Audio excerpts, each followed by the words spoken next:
Je reviens sur la différence entre les hommes et les femmes.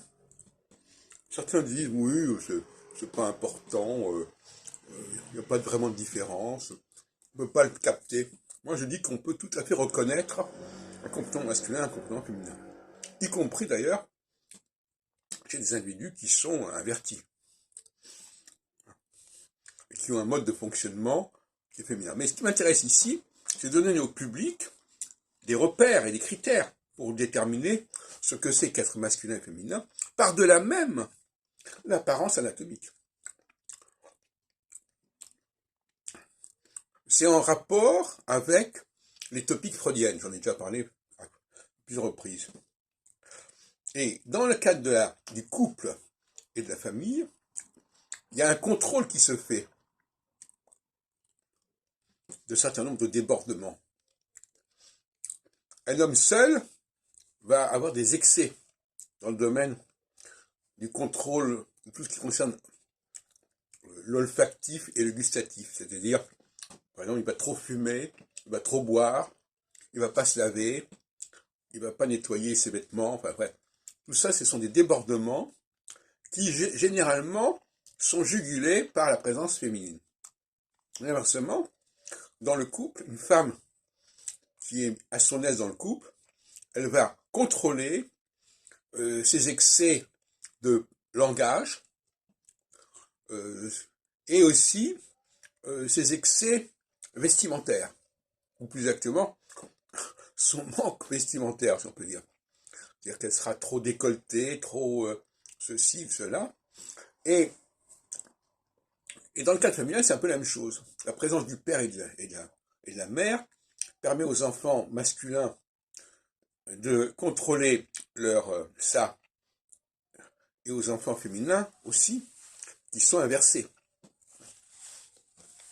Donc la petite fille va devoir, sous l'influence de son père, elle va devoir maîtriser son rapport de liberté effréné à la parole, son manque de préparation aussi sur le plan intellectuel, son manque de rigueur sur le plan de la nourriture intellectuelle, tout comme l'homme va manquer de rigueur au niveau de sa nourriture matérielle, si on peut dire. Voilà. Donc, la socialisation dans le couple et dans la famille, quand la famille est cohérente, c'est-à-dire quand il y a un élément masculin et féminin au niveau du père et de la mère, eh bien, on voit tout de suite si quelqu'un a été dans un environnement qui fait sens.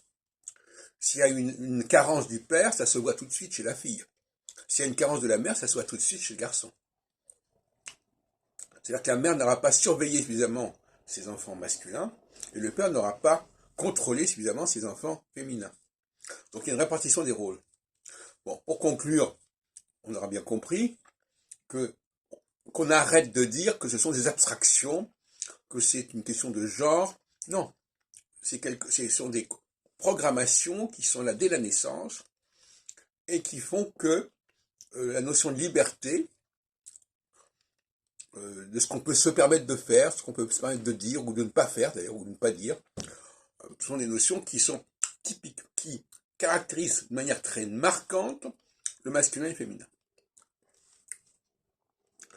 Et c'est pour cela que, à un certain moment, quand les hommes se retrouvent entre eux, il y a effectivement des excès de boissons, des excès de, maintenant peut-être moins, de fumée, un relâchement de la propreté, de la vestimentaire, corporelle.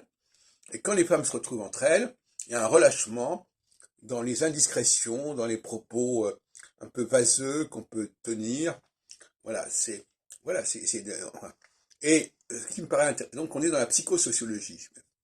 Donc, psychosociologie qui intègre les topiques du ça et du surmoi, ce qui n'avait pas été fait jusqu'à présent. Et ça permet de poser la problématique masculin-féminin dans des termes beaucoup plus concrets, ce qui relève de la psychologie sensorielle. Moi, je travaille sur la psychologie sensorielle depuis presque 50 ans, hein, avec notamment mon bouquin, mon article dans Cosmopolitan, l'astrologie sensorielle. Bon. Et il faut revenir à cette question-là, c'est fondamental.